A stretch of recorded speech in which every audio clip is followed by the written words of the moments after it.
De retour d'un voyage d'affaires, j'ai vu un mariage somptueux être célébré dans la cour de ma propre maison. Ma belle-mère m'a barré la route au portail et a grogné.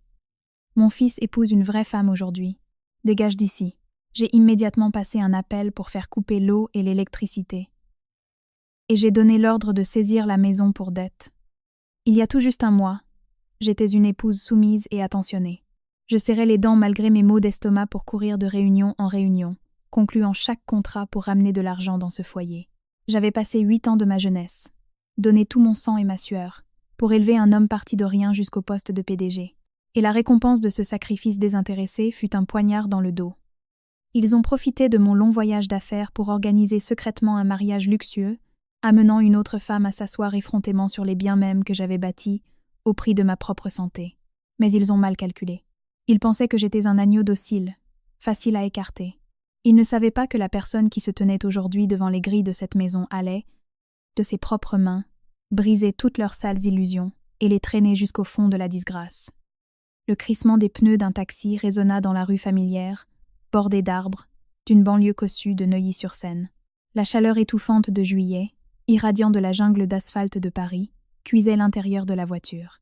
Je suis sortie, une main tirant une valise argentée derrière moi, l'autre essuyant des perles de sueur sur mon front. Une musique pop assourdissante a agressé mes tympans, hurlant depuis la magnifique maison de 3 étages au bout de la rue. La maison dans laquelle j'avais englouti toutes mes économies. J'avais passé des centaines de nuits blanches à la concevoir et à superviser la pose de chaque brique. Mon regard a été attiré par une tente de mariage d'un blanc éclatant qui recouvrait toute la pelouse de devant. Des rubans scintillants luisaient au soleil. Des fleurs fraîches importées étaient tressées en d'énormes grappes le long du portail en arc. Sur un panneau transparent, une écriture dorée ostentatoire disait « Le mariage de Julien et Chloé ». Je me suis figée.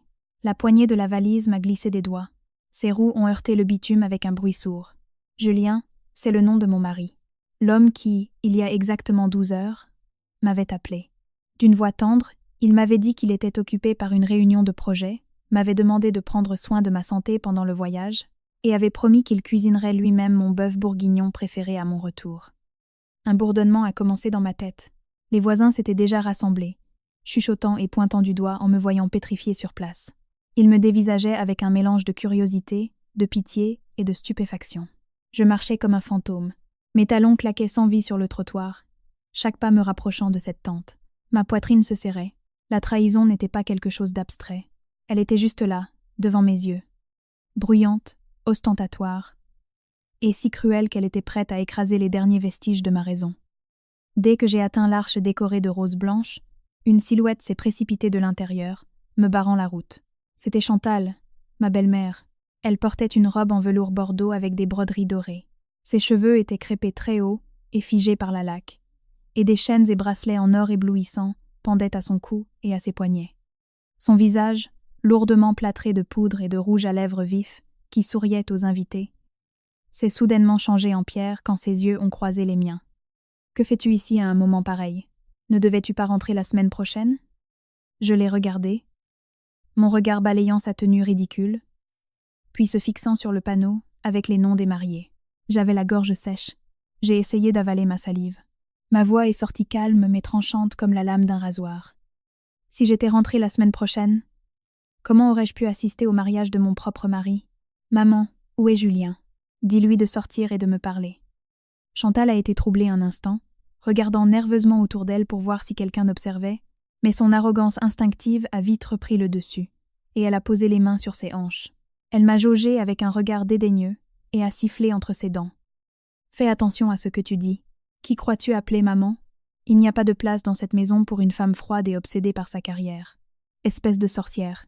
Si tu as un peu de bon sens, fais demi-tour et dégage avec ta valise. Ne t'avise pas de faire un scandale ici et de gâcher la fête de mon fils. » Ces mots ont été comme un seau d'eau glacée en plein visage. Stérile. Elle m'a traité de stérile. Il y a 10 ans, quand Julien et moi venions de nous marier, la famille était pauvre comme Job. Julien a eu un terrible accident. Et c'est moi qui ai passé des mois sans dormir dans une chambre de l'hôpital Georges Pompidou, moi qui ai vendu la maison de campagne en Normandie que mes parents m'avaient offerte, pour payer ses traitements. Et c'est à cause de cet épuisement extrême que j'ai perdu mon premier enfant, et que je n'ai jamais pu concevoir depuis. Ils avaient dévoré mon sacrifice, drainé toutes mes forces, et maintenant ils utilisaient la plus grande douleur d'une femme pour me piétiner. J'ai pris une grande inspiration. L'air étouffant, l'odeur de la nourriture, des fleurs fraîches et du parfum bon marché ont frappé mon nez, me donnant la nausée. Mes larmes n'ont pas eu le temps de couler, s'évaporant dans la chaleur torride de ma colère. J'ai redressé le dos et j'ai regardé droit dans les yeux la femme qui se faisait passer pour une noble matriarche. « La fête de ton fils, Chantal ? As-tu oublié ce que dit la loi ? Le certificat de mariage entre Julien et moi est toujours dans le coffre-fort. Je suis toujours sa femme légitime. Tu aides une autre femme à organiser un mariage ici. N'as-tu pas peur que j'appelle la police tout de suite pour faire fermer ce cirque ?» En entendant le mot « police », Chantal a tressailli. Mais ensuite elle a lissé sa robe de velours et a souri avec suffisance. Faisant un pas en avant, elle a pointé un doigt manucuré de rouge vers mon visage. « Vas-y, appelle-les. On verra bien qui sera humilié. Mon Julien est PDG maintenant. Il a du pouvoir et des relations.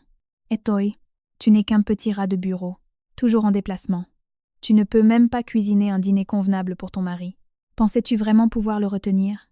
Laisse-moi te dire, Chloé, ma nouvelle belle-fille, est une riche héritière. Son père possède une grande entreprise. Elle est obéissante, bien élevée, et elle est déjà enceinte de mon petit-fils.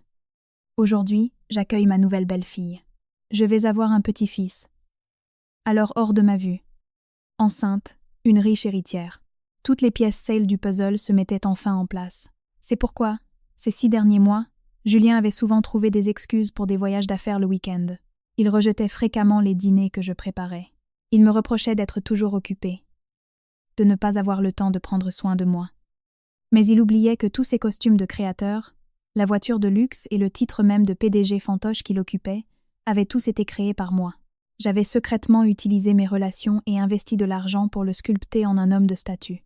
Il pensait que j'étais une simple employée de bas niveau, parce que j'avais toujours préféré rester dans l'ombre, cachant ma véritable identité, pour protéger l'ego fragile d'un homme à l'esprit étroit.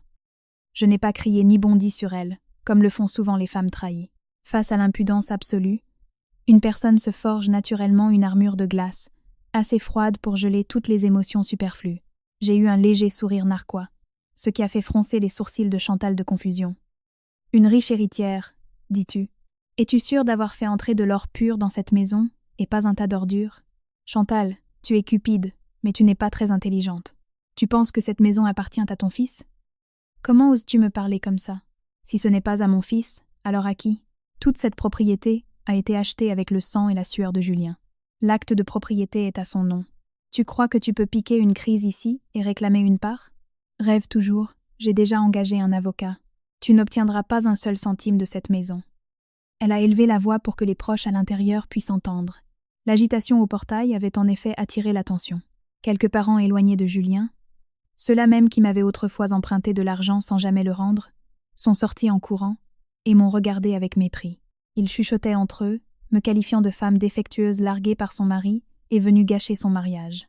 Tout un clan de pique-assiettes s'était uni pour protéger un tricheur. J'ai maintenu mon regard glacial, le laissant glisser sur chacun de leurs visages cupides et pathétiques. Leur bêtise faisait vraiment pitié. L'acte de propriété est au nom de Julien. Correct.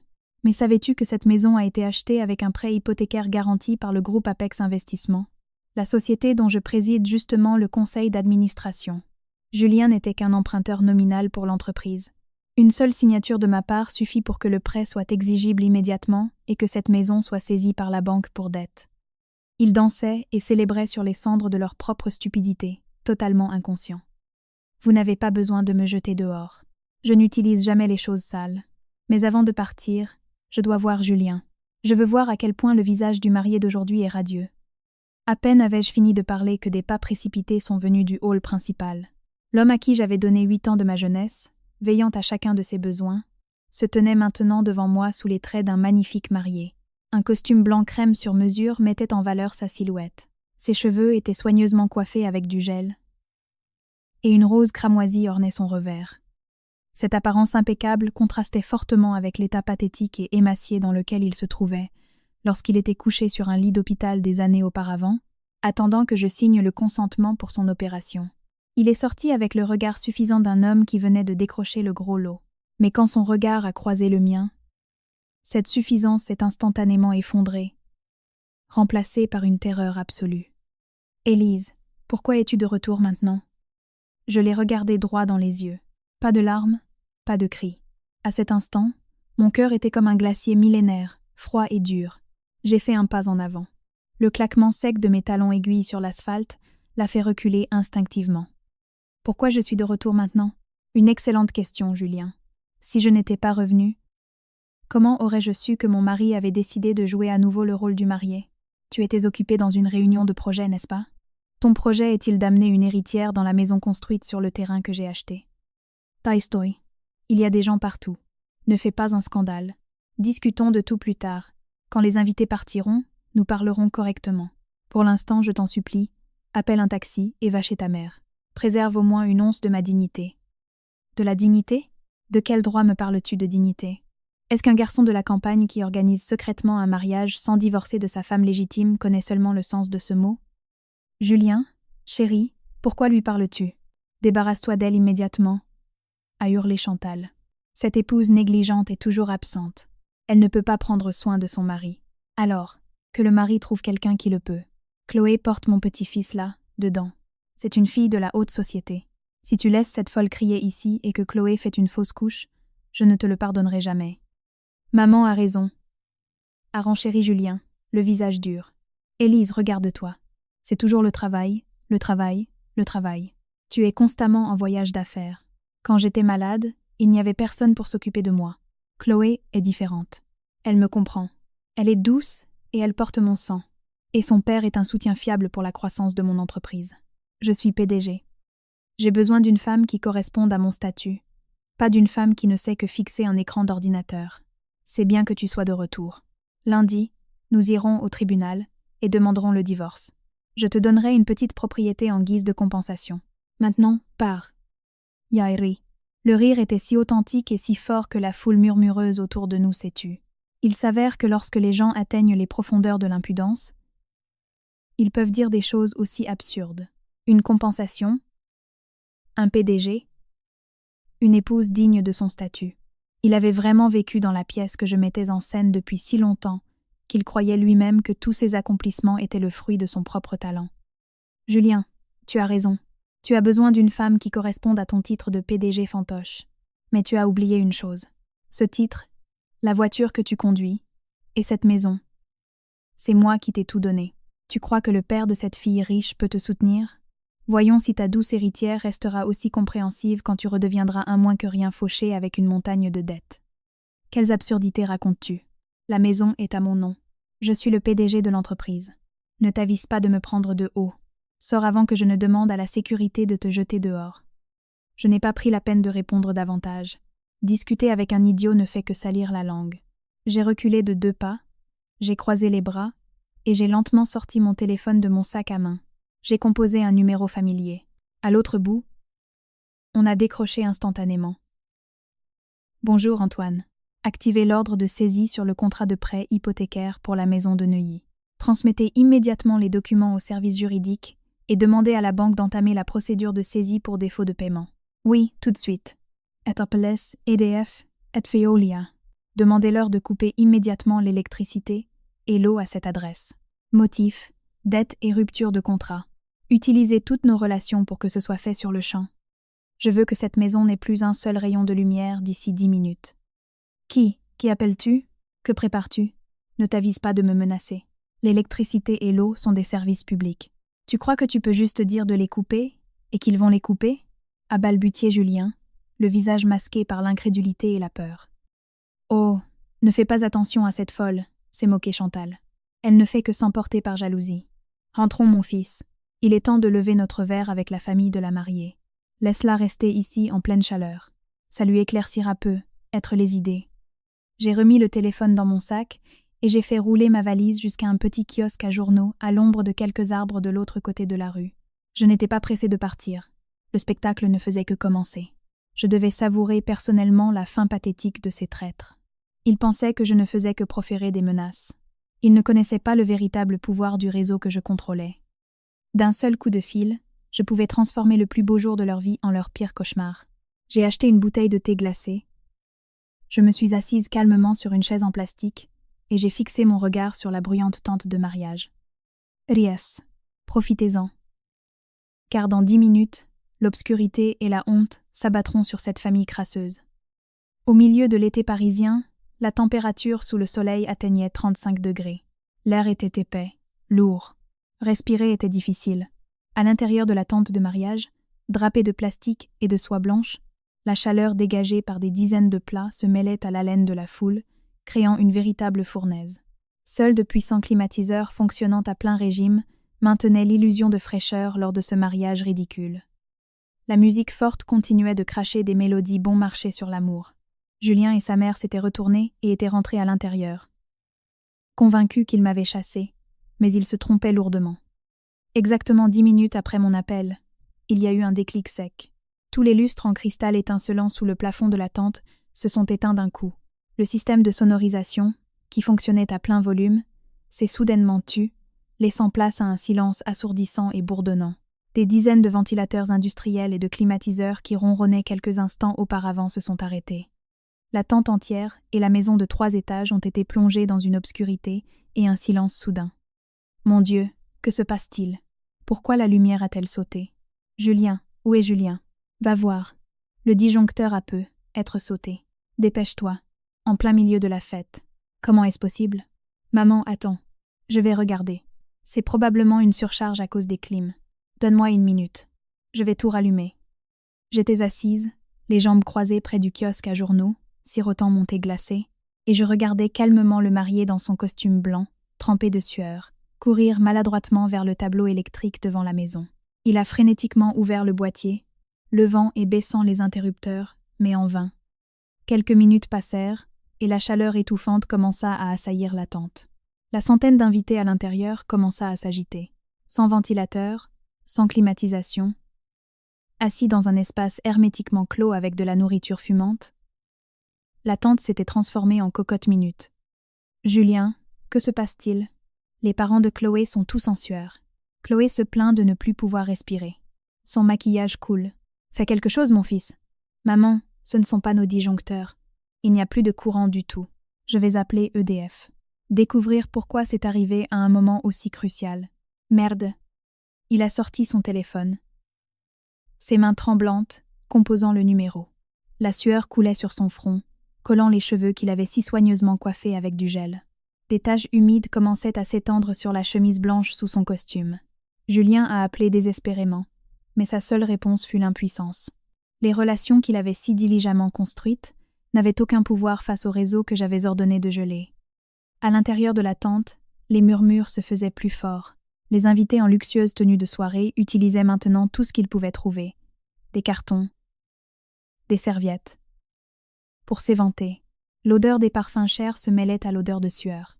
L'odeur de la nourriture s'abîmant rapidement sans réfrigération créait un mélange nauséabond. Des grognements de mécontentement se faisaient entendre. Les traiteurs étaient paniqués, courant partout parce que les plaques électriques ne fonctionnaient plus. La nourriture à moitié cuite, la viande et le poisson cru commençaient à émettre une odeur fétide dans cette chaleur infernale. Un désastre absolu. Où sont les serveurs? Apporter de la glace, éventer les invités, verser de l'eau froide pour la famille de la mariée. Bougez-vous, a hurlé Chantal. Mais un autre coup s'est abattu sur elle. La voix du chef traiteur a retenti depuis la cuisine. Comment ça, il n'y a plus d'eau? Que se passe-t-il dans cette maison? L'eau a été coupée. Pas une goutte au robinet. Impossible de laver la vaisselle. Impossible de faire de la glace. Les toilettes sont à sec aussi, madame. Les invités se plaignent que les toilettes commencent à puer. La scène à ce moment-là était vraiment pathétique. Le mariage voyant et pompeux s'était transformé en une tragédie humiliante. Sans électricité ni eau au milieu de l'été parisien, les invités, incapables de supporter la chaleur, ont commencé à se lever et à partir. Les riches convives, dont ma belle-mère était si fière, tiraient maintenant la mariée vers la sortie avec irritation et colère, juste pour prendre l'air. La nouvelle mariée, l'héritière Chloé, rejetant toutes ses prétentions aristocratiques, respirait lourdement, s'éventant avec l'ourlet de sa lourde robe de mariée et hurlant de façon irritable sur Julien. J'étais assise, et je les regardais se débattre dans le tas d'ordures qu'ils avaient eux-mêmes créé. Julien, trempé de sueur dans son costume blanc froissé, tentait de s'incliner et de s'excuser auprès de la famille de la mariée. Chantal courait dans tous les sens, les cheveux ébouriffés, le maquillage étalé, ressemblant à un clown.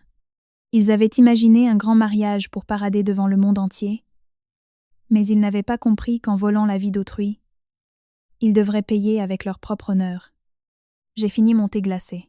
Le goût frais et sucré a roulé dans ma gorge, apportant avec lui un impitoyable sentiment de satisfaction. Autrefois, je chérissais cette famille, je les considérais comme ma vie, mais puisqu'ils avaient eux-mêmes jeté leur dignité, j'allais leur faire goûter ce que c'est que d'être écrasé par le pouvoir et l'argent. L'obscurité avait enveloppé non seulement cette tente de mariage, elle commençait à avaler la vie entière de cet homme ingrat et de sa cruelle mère. En regardant la silhouette pathétique et maladroite de Julien, se débattant dans son costume trempé de sueur, mes pensées ont soudainement dérivé 8 ans en arrière. Une période assez longue pour transformer une fille d'une vingtaine d'années pleine d'enthousiasme en une femme froide et amère. La mémoire est une chose très cruelle. C'est comme une blessure qui ne guérit jamais. Une simple rafale de vent froid suffit à la faire saigner à nouveau, déchirant votre âme en morceaux. À l'époque, Julien et moi étions de jeunes diplômés de l'université. Nous n'avions que notre amour pur et les poches vides. La famille de Julien était très pauvre. Son père était morteau. Chantal vendait des pâtisseries près d'une station de métro pour nourrir son fils, portant une montagne de dettes laissées par un mari joueur. Je n'ai jamais méprisé sa pauvreté. J'aimais sa gentillesse. J'aimais la façon dont il me tenait la main en marchant dans le parc, promettant une petite maison pleine de rire. J'ai bêtement cru que si 2 personnes étaient unies, elles pouvaient conquérir le monde. La tragédie a frappé l'année où nous planifions notre mariage. Julien a eu un accident horrible. En rentrant du travail, il a subi un traumatisme crânien et de multiples fractures. Les médecins de l'hôpital Georges Pompidou secouaient la tête, nous informant que le coût des opérations chirurgicales et de la rééducation s'élèverait à des centaines de milliers d'euros, une somme astronomique pour nous à l'époque. La mère de Julien, Chantal, est tombée à genoux, puis, s'agrippant à mes jambes, a pleuré amèrement dans les couloirs de l'hôpital. « Élise, ma chérie, je t'en supplie, sauve Julien. Il est toute ma vie. Je sais que tu as cette maison de campagne que tes parents t'ont offerte pour le mariage. Wentzler, sauve-le. Lui et moi travaillerons comme des esclaves pour le reste de nos vies pour te rembourser. Ma fille, aie pitié de nous. » Et moi, folle amoureuse, j'ai hoché la tête. J'ai vendu la dernière propriété que mes parents avaient laborieusement économisée pour moi. J'ai donné tout cet argent pour payer les frais médicaux de Julien. J'ai même remboursé les dettes de Chantal auprès de ses usuriers. Pendant 6 mois, Julien est resté cloué au lit. La journée, je m'épuisais au travail. Et le soir, je me précipitais à l'hôpital. Je passais des nuits blanches, je surveillais ses constantes vitales, je le nourrissais à la cuillère. L'odeur d'antiseptique, de sang et de couloirs d'hôpital a hanté toute ma jeunesse. Mais le sacrifice le plus cruel ne s'est pas arrêté là. La nuit où Julien a commencé à faire des convulsions, j'ai couru en panique pour trouver un médecin et j'ai glissé sur les escaliers mouillés de l'hôpital. Cette chute a coûté la vie à mon premier enfant, à peine formé dans mon ventre. Emma a jamais volé la chance de devenir mère naturellement. Je me suis réveillée dans un lit d'hôpital, l'abdomen crampé de douleur, les draps tachés de sang. Le médecin m'a regardée avec pitié, m'informant de graves dommages internes. Julien a pleuré à ce moment-là, me serrant dans ses bras. Il a juré des mots que je n'oublierai jamais jusqu'à la fin de mes jours. « Élise, pardonne-moi. À cause de moi, tu as perdu notre enfant. Tu as perdu ton avenir. Je jure devant Dieu, dans cette vie, je n'aurai que toi. Même si tu ne peux pas avoir d'enfant, je t'aimerai. Je te protégerai jusqu'à mon dernier souffle. Si quelqu'un ose t'humilier, je le tuerai. » Les serments des hommes se dispersent dans le vent, mais la douleur d'une femme s'enracine dans son cœur. Julien a guéri. Nous nous sommes mariés à la mairie, sans aucune cérémonie. Je n'ai rien exigé. Je pensais qu'après une épreuve de vie ou de mort, les formalités étaient dénuées de sens. J'ai continué à travailler d'arrache-pied. Grâce à mes capacités exceptionnelles et à mon sens des affaires, j'ai rapidement progressé, créé ma propre entreprise et pris la tête de grands projets immobiliers. Mais, voulant sauver la face de mon mari, je ne l'ai jamais montré. J'ai acheté des appartements, des voitures, en utilisant mon argent et mes relations, ouvrant la voie à Julien, le façonnant en un PDG à succès aux yeux de la société. Mais quand un homme sort de la boue pour marcher sur un tapis rouge, il veut se débarrasser des vêtements souillés qui le tenaient autrefois au chaud. L'ingratitude de Julien a commencé à germer à travers de petites choses. Il a commencé à partir tôt, à rentrer tard, empestant l'alcool et le parfum de luxe. Il a commencé à critiquer ma cuisine qu'il trouvait fade, mes tenues d'intérieur qu'il trouvait ringardes. Chaque fois que j'abordais la question de l'adoption ou de la FIV, Chantal soupirait lourdement et me fusillait du regard.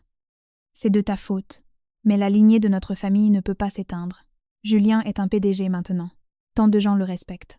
Et il rentre dans une maison où il ne peut même pas tenir un enfant dans ses bras. Les gens vont rire. Tu es moins qu'une femme parce que tu ne peux même pas lui donner d'enfant. Si tu ne peux pas accoucher, connais ta place. Ne lie pas la vie de mon fils à la tienne. Et où était Julien pendant ces moments-là? Il restait assis silencieusement sur le canapé, absorbé par son téléphone, ne disant pas un seul mot pour me défendre. La promesse de me protéger au péril de sa vie avait été jetée à la poubelle en même temps que les dernières gouttes de sa conscience. Ils ont oublié la maison de campagne vendue, oublié comment j'avais nettoyé ses excréments, oublié l'enfant que j'avais perdu sur les escaliers de l'hôpital en échange de sa vie. Ils considéraient mon sacrifice comme acquis. Et quand j'ai perdu ma valeur d'incubateur pour leur lignée, ils m'ont impitoyablement poussé dans la boue. J'ai émergé du brouillard des souvenirs. La main qui tenait la bouteille de thé glacé s'est resserrée inconsciemment, regardant le chaos du mariage. Ma belle-mère qui s'extasiait et essuyait la sueur de sa nouvelle belle-fille, le mari qui autrefois s'était agenouillé et avait prononcé des vœux et qui rampait maintenant devant la famille de sa nouvelle femme. La flamme de la haine en moi s'est ravivée, consumant les dernières gouttes de pitié. Julien, Chantal, vous pensez que je suis un décor silencieux. Vous avez utilisé mon sang et ma chair pour construire cette illusion aristocratique. Aujourd'hui, de mes propres mains, je vais arracher chaque brique. Je vais arracher chaque poutre d'acier pour que ces ruines s'effondrent et vous enterrent vivants. Les pleurs et l'hystérie ne sont pas la fin.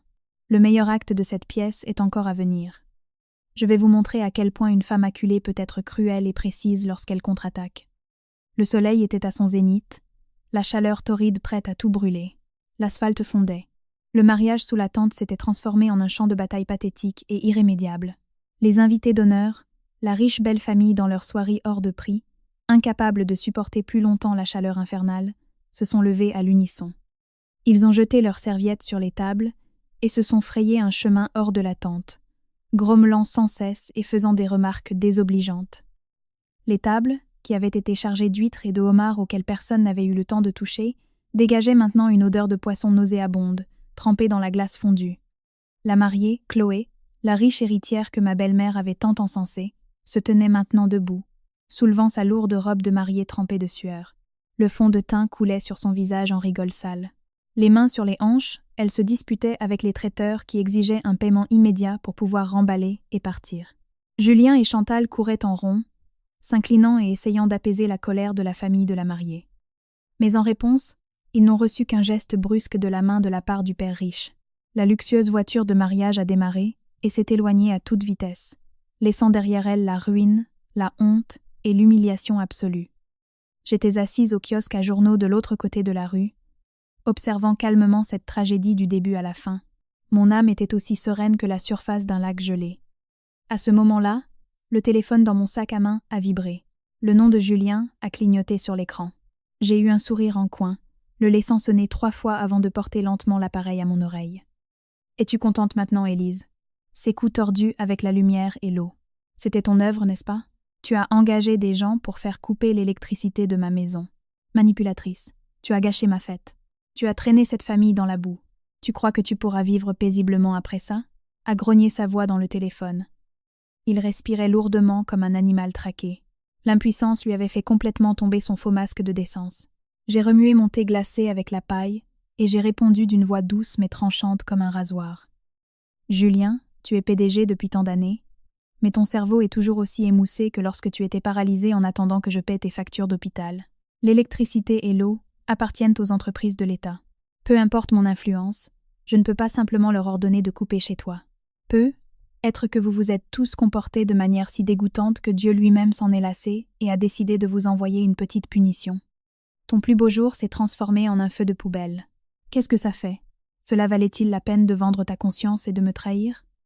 Tolstoï. Tu crois que ruiner mon mariage me fera ramper à nouveau vers toi à genoux? Rêve toujours. Je vais te dire. Chloé est une riche héritière. Son père possède la plus grande chaîne de magasins de matériaux de construction de la région. La fortune de sa famille écrasera une petite employée de bureau comme toi.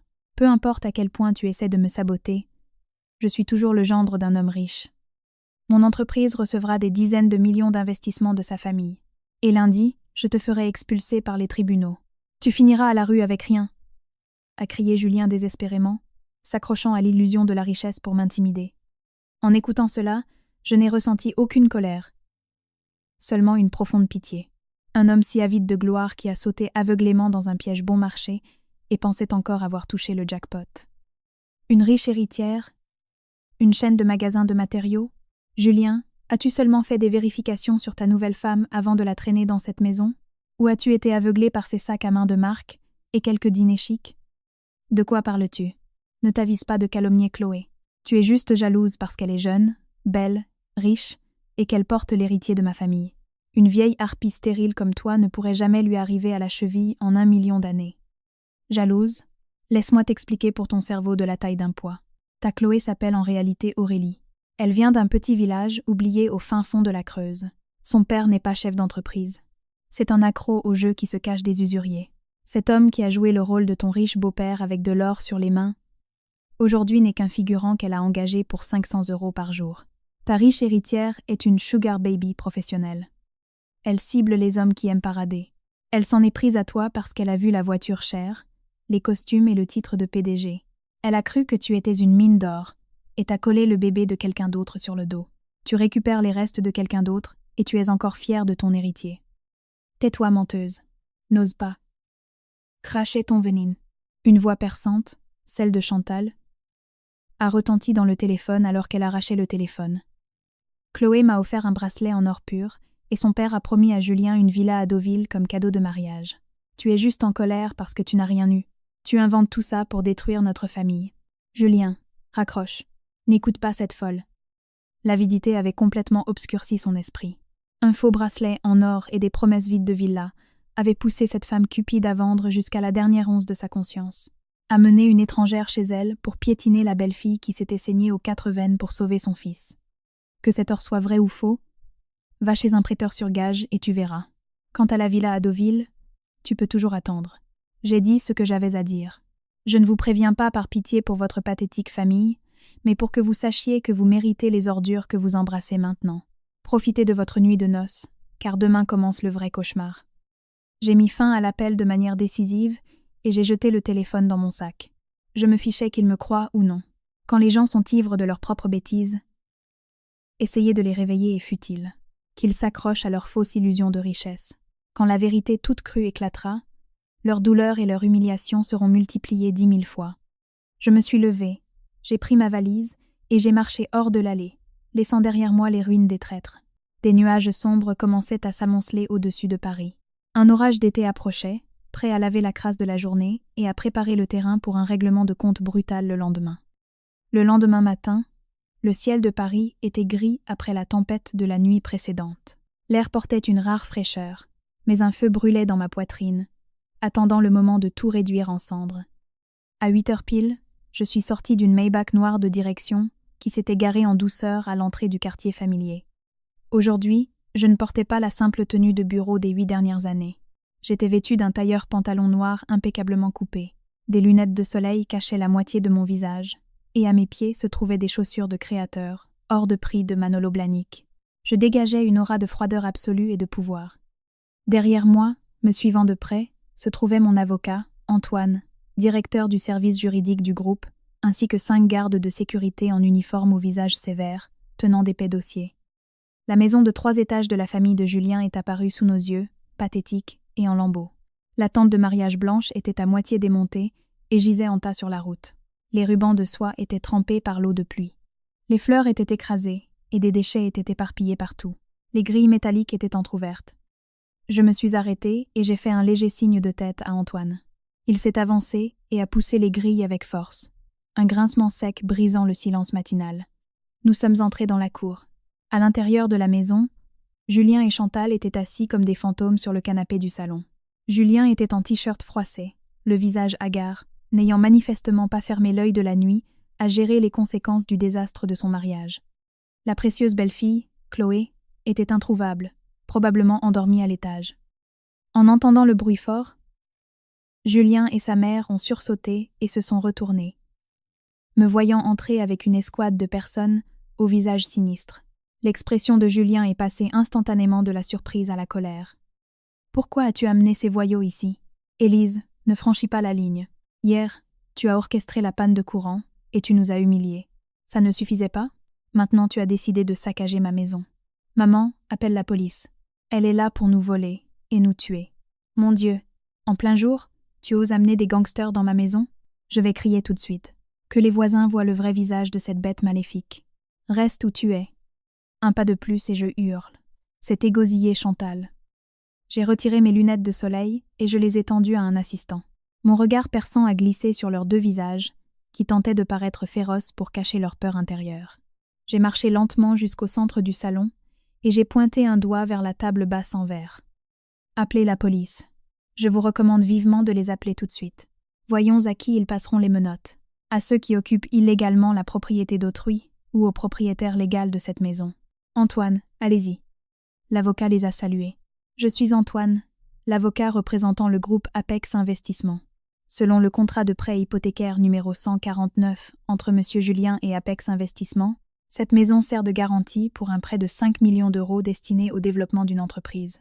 Conformément aux termes du contrat, en raison de la violation flagrante par M. Julien des conditions d'utilisation des fonds et des signes de dissimulation d'actifs, notre société applique officiellement la clause de saisie de la garantie. À partir de ce moment, cette maison devient la propriété et passe sous la gestion d'Apex Investissement. Nous exigeons que vous rassembliez vos effets personnels et libériez les lieux dans un délai d'1 heure. La voix d'Antoine était claire et résonnante, frappant les tympans de la mère et du fils. Il a sorti de sa mallette un contrat avec un sceau rouge ainsi qu'un ordre de saisie officiel et l'a posé avec force sur la table en verre devant Julien. Julien a ramassé le document avec des mains tremblantes. Ses yeux se sont écarquillés en lisant le jargon juridique. Son visage a pâli, vidé de toute couleur. Non, c'est impossible. Ce contrat. Tu as dit que l'entreprise de ton ami me faisait un prêt sans intérêt pour acheter la maison. Élise, tu m'as piégée. Tu m'as fait signer ce contrat prédateur. Je ne vais nulle part. L'acte est à mon nom. Tu as falsifié ces documents pour me voler ma maison. Piégé? Fait signer? Julien, tu es l'homme le plus impudent que j'ai jamais rencontré. À l'époque, tu voulais une maison de luxe pour parader, mais tu n'avais pas un centime. J'ai utilisé Apex Investissement pour t'accorder un prêt, afin d'acheter cette maison et la mettre à ton nom pour satisfaire ta pathétique vanité. Mais je ne suis pas assez stupide pour mettre tous mes biens durement gagnés entre les mains d'un homme incompétent. L'accord de garantie a été signé par toi. Tu l'as lu toi-même. Tu avais tellement besoin d'argent que tu n'as même pas prêté attention à la clause de saisie. Tu es un serpent venimeux. Tu as couché avec mon fils pendant 8 ans tout en complotant pour prendre notre maison, a hurlé Chantal, se jetant sur moi pour essayer de m'attraper par les cheveux. Mes 2 gardes se sont rapidement avancés, la repoussant et la forçant à s'asseoir sur le canapé. Je l'ai regardée. Ma pitié s'était tarie depuis longtemps. Ta vie ne vaut pas grand-chose, Chantal. Le sang et la sueur de Julien? Combien de centimes avez-vous mis dans cette maison pour appeler ça votre sang et votre sueur? Depuis 8 ans, de l'assiette dans laquelle vous mangez à chaque brique de ce sol, en passant par les vitamines que vous prenez tous les jours, tout a été acheté avec l'argent de ce serpent venimeux. Quand vous complotiez pour amener une autre femme ici pour tout me prendre, pourquoi ne vous êtes-vous pas souvenu de 8 ans de gratitude? Et maintenant que vous êtes mis à nu, vous commencez à faire appel à la morale. Je me suis tournée vers Julien, qui était assis la tête entre les mains, tremblant de tout son corps. Sa lâcheté était visible dans chaque muscle. Julien, tu as exactement 1 heure pour monter à l'étage. Prends tes haillons, les affaires de ta mère et les affaires de cette fausse héritière, et dégage d'ici. N'essaie pas de prendre quoi que ce soit de valeur. La télévision, le réfrigérateur, les meubles, tout est sur la liste des biens saisis. Dans 60 minutes, si tu n'as pas passé la porte, la sécurité te jettera à la rue avec les ordures du mariage d'hier. Je me suis retournée et je suis sortie dans la cour. Je me suis tenue à l'ombre d'un arbre, respirant profondément l'air frais du matin. Derrière moi, je pouvais entendre les sanglots désespérés de Chantal et le bruit de Julien frappant les meubles dans une rage impuissante. Ils éprouvaient le sentiment exact de se faire effrontément tout arracher. Le sentiment d'être jetés à la rue sans toit au-dessus de leur tête, précisément ce qu'ils avaient prévu de me faire. Mais ce n'était que l'apéritif. La condamnation à mort pour la position illusoire de Julien en tant que PDG l'attendait encore. 1 semaine s'était écoulée depuis le jour où la famille avait été expulsée de sa maison, avec quelques sacs fragiles. J'ai entendu dire qu'ils avaient dû louer une chambre sordide dans une banlieue défavorisée, en Seine-Saint-Denis. La riche héritière Chloé faisait constamment des scènes, incapable de tolérer de telles conditions. Mais ce n'était pas suffisant pour étouffer la bêtise et l'arrogance de Julien. Se cachant derrière le titre de PDG de Julien Construction, il nourrissait toujours l'illusion qu'il pouvait renverser la situation. Ce matin-là, j'ai reçu un message de l'administratrice de l'accueil au siège d'Apex Investissement. Julien faisait un scandale dans le hall du rez-de-chaussée, exigeant de rencontrer le président pour contester la résiliation des accords de garantie et récupérer les droits sur la maison. Apex Investissement était situé dans un gratte-ciel de verre de 40 étages à La Défense, un symbole de pouvoir et de richesse. C'était l'empire que j'avais secrètement bâti au fil de nombreuses années, en restant la présidente anonyme du conseil d'administration. Aux yeux de Julien, Apex n'était qu'une entreprise partenaire géante où moi, soi-disant une simple employée de bureau, je faisais de la paperasse et gagnais un salaire modeste. Il était venu ici dans l'espoir d'utiliser son statut de PDG pour faire pression, et en même temps m'humilier devant mes patrons et me faire renvoyer par vengeance. J'ai souri légèrement, en sirotant un café noir dans le spacieux bureau de la présidence au dernier étage. Les fenêtres panoramiques offraient une vue sur toute la ville. L'intérieur était en bois de noyer, exsudant le pouvoir. Je portais une robe en velours bordeaux profond, avec un grand collier de perles autour du cou. Mon aura irradiait une supériorité absolue. J'ai appuyé sur le bouton de l'interphone sur mon bureau, et j'ai ordonné à mon assistante. « Faites-le monter. Escortez-le directement au bureau de la présidence, sans aucune explication supplémentaire. » Quelques minutes plus tard, les lourdes portes en chêne se sont ouvertes. Julien est entré en essayant d'avoir l'air important. Mais ses yeux filaient dans tous les sens, stupéfaits par le luxe du bureau. Il portait le même costume usé, tenant un dossier de documents. Quand son regard a balayé l'énorme bureau et a atterri sur moi, qui me tournais lentement dans ma chaise à haut dossier, ses pupilles se sont rétrécies. Il s'est figé au milieu de la pièce, a reculé d'un pas, a ouvert la bouche, mais n'a pas pu prononcer un mot. « Élise, pourquoi es-tu ici? Es-tu? Tu es la femme de ménage du président? Sors immédiatement. Essaies-tu de m'embarrasser ici? Va chercher ton président. Je suis le PDG de Julien Construction. J'ai une réunion au sujet de l'accord de garantie. » Je n'ai pas pu m'empêcher d'éclater de rire. Le son a résonné dans le silence du puissant bureau, brisant les derniers fragments de son illusion. Je me suis lentement levée, j'ai contourné le bureau, et je me suis approchée de l'homme tremblant qui n'arrivait toujours pas à comprendre ce qui se passait. J'ai tapoté un ongle rouge sur la plaque nominative plaquée or posée sur le bureau. PDG de Julien Construction. Femme de ménage. Julien, ouvre tes yeux aveugles et lis attentivement ce qui est écrit ici. Élise, présidente du conseil d'administration, groupe Apex Investissement. La présidente que tu exigeais si ardemment de voir est la femme que tu as jetée. La même femme stérile sur laquelle ta mère a craché. Non, c'est impossible. Tu m'as menti. Tu n'es qu'une employée subalterne. Tu partais tôt, tu rentrais tard, tu fixais juste un ordinateur. Comment pourrais-tu être la présidente? Tu fais du cinéma, n'est-ce pas? Tu as dû te faufiler dans ce fauteuil pour me faire peur. Je vais appeler la sécurité tout de suite, et ils te jetteront dehors. A-t-il gesticulé en panique? La voix brisée par la peur. La vérité toute crue était trop insupportable pour la grenouille au fond de son puits. Il n'osait pas croire, ou plutôt ne voulait pas croire, qu'il avait brisé un calice en or de ses propres mains, seulement pour ramasser un morceau d'ordure. Sécurité. Ai-je appelé doucement. Instantanément, 4 gardes costauds en costume noir sont entrés dans le bureau, se sont inclinés respectueusement, et ont dit à l'unisson « À vos ordres, madame ». J'ai fait un signe de la main, leur ordonnant de rester près de la porte. À cet instant, les jambes de Julien ont lâché. Il a titubé, a reculé, et s'est effondré sur un canapé en cuir. Son visage est devenu blanc comme un linge. « Julien, tu pensais que ton entreprise de construction avait quelque chose de spécial parce que tu avais obtenu quelques contrats de plusieurs millions. Tu pensais qu'avec ton incompétence, tes vols de matériaux et ton manque de relations, tu étais soudainement devenu un PDG par ton propre talent. Pendant 8 ans, je suis resté dans l'ombre à utiliser l'argent de l'Empire, à utiliser mon influence pour injecter du sang dans Julien Construction, te préparant le terrain vers ce fauteuil pour protéger l'ego d'un homme bon à rien. Je t'ai habillé avec des marques de créateurs. Je t'ai mis dans une voiture de luxe. Je t'ai transformé en une marionnette scintillante. Et toi, la marionnette, tu as cru que tu étais un roi. Tu as osé utiliser mon argent pour entretenir tes maîtresses. Tu as osé utiliser l'entreprise que j'ai soutenue pour m'humilier. Élise, Élise, mon amour, j'avais tort, a-t-il gémi, sa bravade disparue. Cette Chloé, elle m'a piégée, elle m'a ensorcelée, elle m'a droguée. Ma mère est vieille, elle est devenue sénile. C'est pour ça qu'elle a dit ces idioties. Je t'en supplie, tu es la présidente. Tu es riche. Pardonne-moi, rends-moi la maison. Laisse Julien Construction continuer à travailler sur les projets. 8 ans de mariage, nous étions ensemble. Tu ne peux pas être aussi sans cœur. Sans cœur? Alors que tu tenais une autre femme dans ton lit, tu as pensé à avoir du cœur? Quand ta mère m'a traité de déchet stérile, tu as pensé à avoir du cœur? Un traître ingrat comme toi n'a pas le droit de prononcer ces mots devant moi.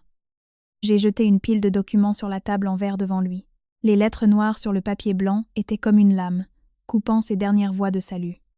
Ceci est la notification officielle de la résiliation de tous les contrats entre Apex et Julien Construction. De plus, notre audit interne a passé en revue tous les flux financiers. Les sommes que tu as secrètement siphonnées des chantiers de construction, les fausses factures que tu as créées pour payer l'entretien de ta fausse héritière. J'ai toutes les preuves. Ton entreprise a actuellement une dette de 20 millions d'euros pour rupture de contrat. Si tu ne la rembourses pas d'ici un mois, ces documents vont directement au bureau du procureur de la République pour fraude fiscale aggravée et abus de biens sociaux. 20. Non. 20 millions? Élise, tu m'envoies dans la tombe. Où vais-je trouver ce genre d'argent? Je n'ai rien. J'ai tout perdu. Sauve-moi. Je me mettrai à genoux et je te supplierai. Je travaillerai pour toi comme un chien. Julien a glissé du canapé sur le sol, attrapant mes jambes et sanglotant amèrement comme un chien errant battu. L'arrogance du PDG avait disparu sans laisser de traces. J'ai froidement dégagé ma jambe de ses mains sales, le regardant de haut avec un mépris total. Je t'ai donné une chance d'être un homme. Mais tu as choisi d'être un animal. Sécurité. Jetez-le hors du bâtiment. À partir de maintenant, cet homme est définitivement interdit d'entrer. Les cris et les supplications de Julien se sont estompés derrière les portes de l'ascenseur qui se fermaient. Debout au sommet de mon succès, regardant celui qui m'avait piétiné maintenant écrasé sous mon talon, je n'ai ressenti aucune joie, seulement un calme étrange. La tumeur maligne nommée Julien avait été complètement retirée. Mais le spectacle n'était pas terminé. Car dans cette sordide chambre de banlieue, le véritable règlement de compte avec Chloé commençait à peine. Le mois de juillet à Paris est souvent capricieux. Des averses soudaines font place à une chaleur étouffante et moite. Mais l'air lourd dans la rue n'était rien comparé au tremblement de terre qui a ravagé la misérable chambre de 15 mètres carrés dans un taudis d'Aubervilliers où la famille squattait désormais. Comme je l'avais prédit, la pièce de théâtre construite sur une fondation de mensonges, de cupidité et d'illusions ridicules était vouée à s'effondrer tôt ou tard. Ce matin-là, alors que je sirotais tranquillement un thé à la camomille sur le balcon balayé par les vents de mon luxueux appartement-terrasse, le détective privé que j'avais engagé pour les surveiller a envoyé une vidéo. Elle a capturé la scène la plus chaotique et la plus bruyante de cet immeuble misérable. Le châtiment vient parfois si vite et si cruellement que les participants eux-mêmes n'ont pas le temps de comprendre comment ils ont fini au fond de l'abîme. La vidéo a été tournée avec une caméra cachée depuis le couloir. Dans le cadre exigu et sale, Chantal, la belle-mère qui paradait autrefois dans une robe de velours et des chaînes en or au mariage, était maintenant assise sur le sol crasseux. Elle portait une robe de chambre froissée, les cheveux en désordre. Elle serrait sa poitrine à 2 mains, sanglotant amèrement et se cognant la tête contre la porte métallique rouillée. Ces cris ont réveillé tous les voisins qui s'étaient rassemblés pour regarder le spectacle. Julien se tenait à proximité, le visage gris cendré, perdu comme un zombie, tenant une feuille de cahier froissée dans ses mains tremblantes. La comédie de la riche héritière et du petit-fils s'était finalement terminée par une grande tromperie. Comme on dit, le voleur a été volé. Selon le rapport du détective, la mariée Chloé, ou plutôt Aurélie, la call girl d'un village paumé, avait montré son vrai visage en moins d'1 semaine passée dans la pauvreté. Au début, lorsqu'ils ont été jetés hors de la maison de 3 étages, elle croyait encore que Julien restait le PDG de Julien Construction. Elle pensait que la perte de la maison était une difficulté temporaire due à mes poursuites judiciaires. Elle s'est accrochée à Julien, attendant un moment de triomphe. Mais quand Julien est revenu de la défense, apportant l'arrêt de mort de l'entreprise et une dette de 20 millions d'euros planant au-dessus de leur tête, Aurélie a réalisé que la mine d'or qu'elle pensait creuser n'était qu'un tas de fumier dans un bel emballage. Comment une sugar baby professionnelle pourrait-elle accepter d'enterrer sa jeunesse dans un taudis étouffant, à manger des nouilles instantanées et à écouter les récriminations de sa belle-mère? La nuit dernière, profitant du fait que Julien était ivre-mort de désespoir et que Chantal dormait profondément après une journée passée à ramasser des canettes, Aurélie est passée à l'action. Elle s'est levée discrètement et a tout saccagé. Elle a pris toutes les enveloppes pathétiques de cadeaux de mariage qui restaient. Pire encore, elle a forcé la vieille valise de Chantal et a volé un livret d'épargne avec 30 000 €, de l'argent que la vieille femme avait secrètement siphonné de l'argent de poche que je lui donnais depuis des années. Elle a pris le faux or qu'elle avait elle-même offert à sa belle-mère et la seule vraie chaîne en or de son cou. Enfin, elle a laissé un mot arraché d'un cahier d'écolier sur la table, a pris sa valise et s'est évanouie dans la sombre nuit parisienne, ne laissant aucune trace. Mon Dieu, tout a disparu. Nous sommes ruinés. Julien.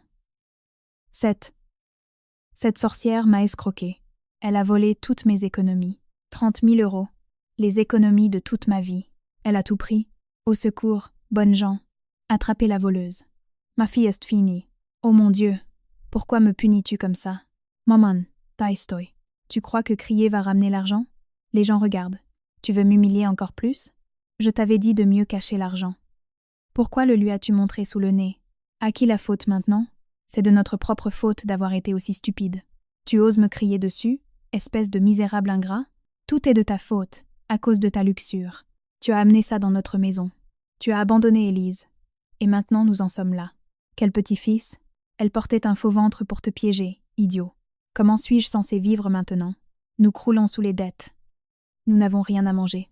Tu n'as qu'à me tuer. Les bruits de la mère et du fils s'entre-déchirant provenaient de la vidéo, me faisant glousser amèrement. Comme c'était ridicule. Quand les gens sont au sommet de leur égoïsme, ils se croient les plus intelligents du monde et pensent avoir le droit de contrôler le destin des autres. Chantal s'était fièrement frappé la poitrine, se vantant d'avoir fait entrer une belle-fille riche dans la famille, piétinant mon sacrifice.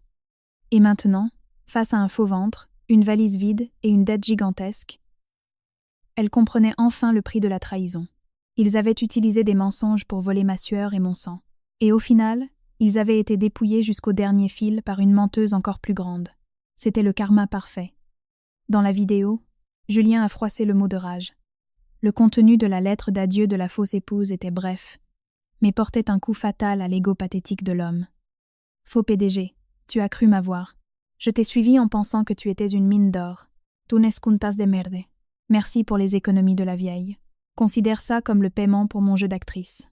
Quant à la grossesse, j'ai trop bu en boîte hier soir. J'ai fait une fausse couche. Amuse-toi bien à rester un minable. Bonne chance à toi et à ta maman pour payer vos dettes. Chaque mot était comme une gifle. Julien a rugi comme une bête sauvage et a détalé du couloir, courant dans la rue comme un fou, laissant sa vieille mère gémir sur le sol sale. J'ai éteint l'écran de mon téléphone et je l'ai jeté sur le fauteuil en velours. Je me suis levée, je me suis étirée et j'ai pris une grande inspiration. L'air, au 35e étage de mon luxueux appartement, semblait si propre et clair. En regardant vers le bas, je pouvais voir le flot de voitures qui allaient et venaient comme de minuscules fourmis, toutes luttant pour leur survie. J'avais été autrefois l'une de ces fourmis, à m'échiner pour une famille ingrate. J'avais peur de la solitude, peur du statut de divorcée, peur qu'être stérile me dépouille de ma valeur en tant que femme. Mais maintenant que j'avais coupé la tumeur sanguinaire de mes propres mains, je réalisais à quel point le ciel était vaste et beau. Ils avaient tout perdu, ni maison, ni argent, ni honneur, ni espoir auquel s'accrocher. Je savais qu'une bête traquée utilise ses dernières forces pour trouver l'endroit qui l'abritait autrefois. Ils n'allaient pas abandonner si facilement. Leur impudence ne leur permettrait pas de se laisser mourir de faim. Ils allaient me chercher, utiliser des larmes de crocodile, utiliser un amour pourri pour implorer la pitié. Et j'avais préparé un filet d'acier pour accueillir le moment où ils passeraient eux-mêmes leur tête sous la guillotine. La plus douce des punitions n'est pas de tuer son ennemi, mais de le laisser vivre. Vivre dans le tourment, l'humiliation et une soif de pardon qu'ils ne recevront jamais. Dans ce jeu psychologique, j'allais tenir le scénario jusqu'à la toute dernière seconde. Le samedi matin, alors que les rares rayons chauds du soleil commençaient à filtrer à travers les fins rideaux, j'étais allongée sur mon immense lit moelleux en train de lire un livre sur la stratégie financière, quand l'interphone a sonné. Le portier dans le hall a rapporté d'une voix hésitante que 2 personnes, une vieille femme et un jeune homme, prétendant être le mari et la belle-mère de la présidente Élise, faisaient un scandale dans le hall, exigeant de me voir. Ils avaient l'air pitoyables, pleurant bruyamment et tombant à genoux devant les agents de sécurité, attirant l'attention des résidents. J'ai eu un sourire narquois et j'ai fermé le livre. Les rats avaient finalement trouvé la sortie de l'égout et avaient rampé jusqu'au palais de lumière pour mendier l'aumône. Je n'ai pas ordonné de les jeter dehors. Ce serait trop simple, trop facile après tout ce qu'ils avaient fait. Je voulais qu'ils entrent dans mon espace, qu'ils respirent cet air royal, afin que la différence de statut écrase les derniers vestiges de leur fierté. Escortez-les dans la salle de réunion exécutive au 3e étage. Je descends sous peu. Et postez 2 gardes à la porte pour vous assurer qu'ils ne salissent rien. Je suis entrée dans mon dressing. J'ai choisi une robe en soie vert émeraude qui moulait étroitement ma silhouette, un design sévère qui irradiait le luxe et le pouvoir. J'ai relevé mes cheveux, j'ai peint mes lèvres d'un rouge foncé et j'ai mis mes talons aiguilles de créateur. J'ai quitté mon appartement. Mes pas résonnaient de façon rythmée et fière sur le sol en marbre froid, comme une reine allant inspecter ses prisonniers vaincus. La porte de la salle de réunion exécutive s'est ouverte. La scène qui s'est présentée à mes yeux était incroyablement pathétique. La pièce luxueuse, habituellement remplie de l'odeur des huiles essentielles, empestait maintenant la sueur aigre et la moisissure de vieux vêtements non lavés.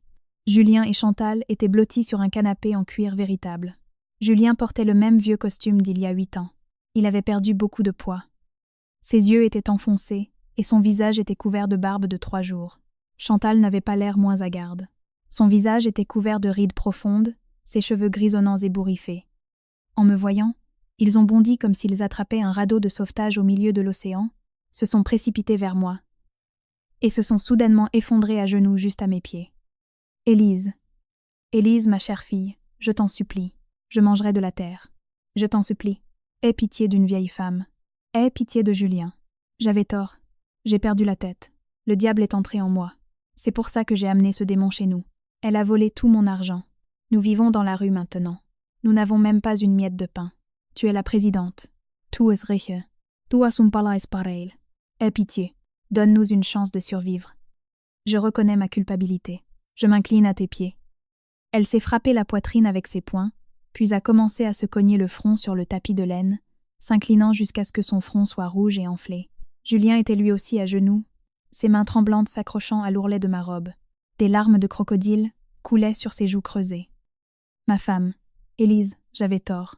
Cette folle m'a piégée. Elle m'a jeté un sort. J'ai perdu la tête et je t'ai si maltraitée.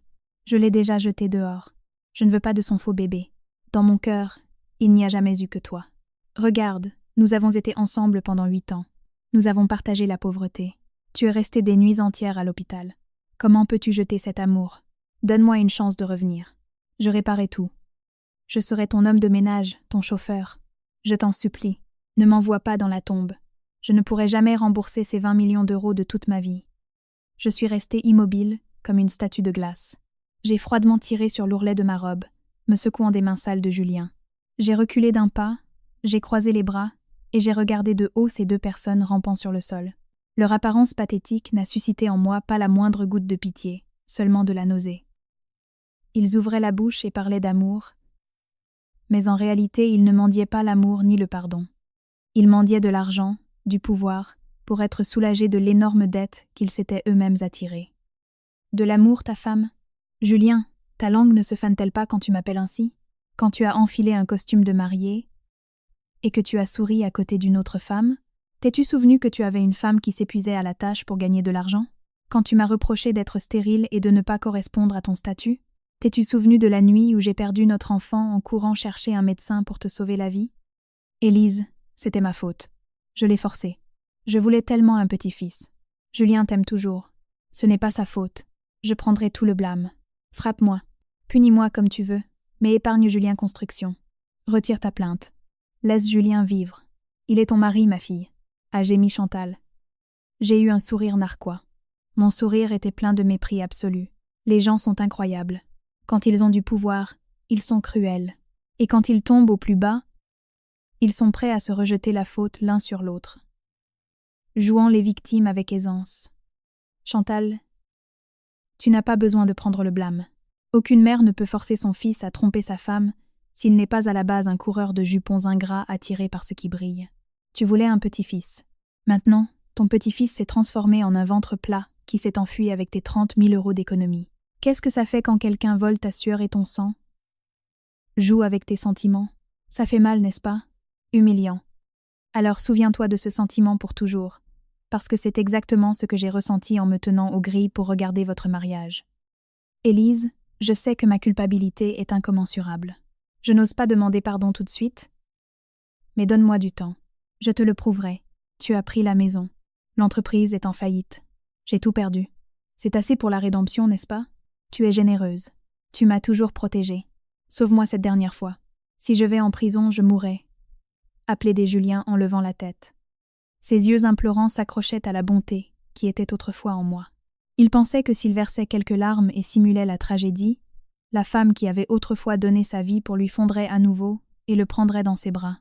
Il avait lourdement sous-estimé la transformation d'une femme qui a traversé l'enfer. Assez pour la rédemption, Julien? Ma punition n'est pas une marchandise au marché à marchander. Tu penses que perdre une maison achetée avec mon argent et une entreprise créée avec mon argent signifie que tu as payé ta dette? Tu te retrouves les mains vides parce que tu n'avais rien pour commencer. On t'a simplement dépouillé de ta carapace de créateur pour te ramener à ta véritable essence, un minable sans le sou. Généreuse. Ma générosité est morte avec mon enfant à naître cette année-là. La personne qui se tient devant toi maintenant n'est pas ta femme obéissante, Élise, mais la présidente du groupe Apex Investissement, la personne qui tient désormais ton destin entre ses mains. L'air de la salle de réunion est devenu glacial et lourd de désespoir. Julien et sa mère se sont figés. Leurs sanglots sont restés coincés dans leur gorge. Ils ont réalisé que le mur devant eux ne pouvait pas être brisé par des supplications vides. Acculés, leurs mensonges exposés. Ils ne pouvaient que baisser la tête et attendre le coup de grâce final. Et j'avais préparé le couteau le plus aiguisé, le plus impitoyable, pour trancher ce lien à tout jamais. L'horloge dorée dans la pièce faisait un tic-tac lent, sec, froid. Chaque tic-tac semblait faire le compte à rebours des dernières illusions dans les yeux de Julien et Chantal. J'ai marché vers la table basse en marbre et j'ai pris une mallette en cuir que mon assistant avait préparée. Le loquet en métal s'est ouvert avec un déclic. J'ai sorti un épais dossier de documents, divisé en 2 parties, et je l'ai claqué sur la table juste sous les yeux terrifiés des 2 personnes agenouillées sur le sol. Voici ma réponse finale à vos supplications. Ouvre-le, Élise. Qu'est-ce que c'est, Élise? Les doigts sales et tremblants de Julien ont tourné la première page du dossier le plus fin. Un titre en gras lui a sauté aux yeux. Requête en divorce et liquidation du régime matrimonial. Dans le coin inférieur droit, ma signature y figurait déjà à l'encre bleue, décisive, sans le moindre tremblement. Julien était abasourdi. Il m'a regardé, les lèvres tremblantes. Un divorce. Élise, tu as vraiment décidé de tout arrêter. J'ai perdu la maison, l'entreprise est en faillite, et maintenant tu me forces à divorcer. Tu veux m'envoyer complètement dans la tombe? Non, je ne signerai pas. Même si je dois mourir, je ne signerai pas. Je suis toujours ton mari légitime. J'ai ri amèrement face à l'impudence de cet homme. Il s'avérait que le statut de mari légitime était maintenant devenu sa bouée de sauvetage pour s'accrocher à ma fortune. Minute, ne sois pas si prompte à jouer le rôle du fidèle martyr. Ouvre le 2e dossier. Ensuite, tu pourras décider de signer ou non. C'est mon cadeau principal pour toi.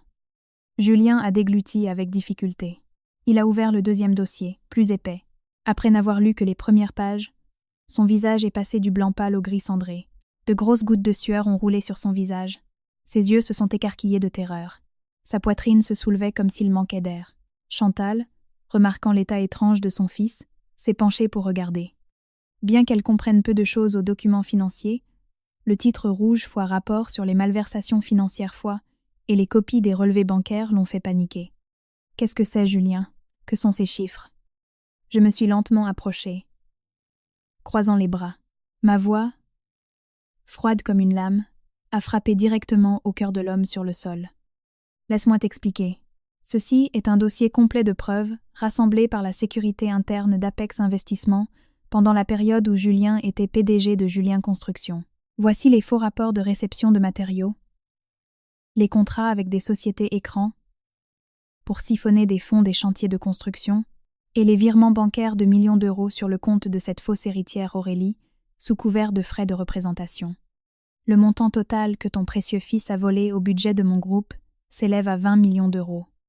Élise, quand as-tu commencé à enquêter? Tu m'as tendu un piège. Tu m'as délibérément laissé faire pour pouvoir me faire chanter avec ces papiers maintenant. Je me suis penchée vers le visage déformé par la peur de Julien, et j'ai ricané avec venin. Un piège? Julien?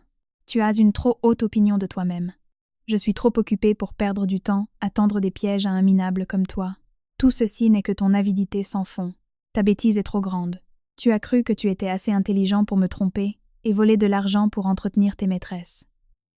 Mais tu ne savais pas que dans mon entreprise, chaque virement que tu signais atterrissait sur mon bureau sous forme de rapports détaillés tous les jours.